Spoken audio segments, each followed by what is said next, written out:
Why do Dutch people say ik denk er vaak aan instead of ik denk vaker aan? Let's have a look. When er and a preposition are usually together in a sentence, we write them together. For example, ik wacht erop, ik praat erover, en ik denk eraan. But this is not always the case, because we Dutch people like to put extra information between the word er and the preposition. For example, ik denk er vaak aan. I think about it a lot. So here the word vaak comes between the word er and the word aan.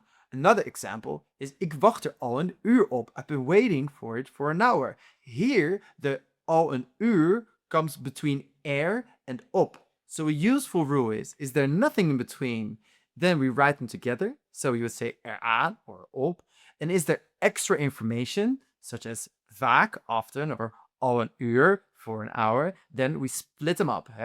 Er vaak aan denken and er al een uur op wachten. So now the question is, can you say ik denk vaker aan?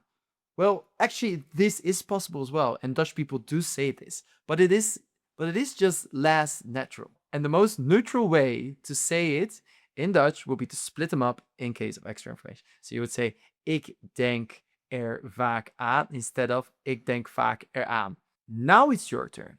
Imagine someone asks you in Dutch, spreek jij vaak over je vakantie? Do you speak a lot about your vacation? And you want to answer, yes, I speak a lot about it. How would you say this in Dutch?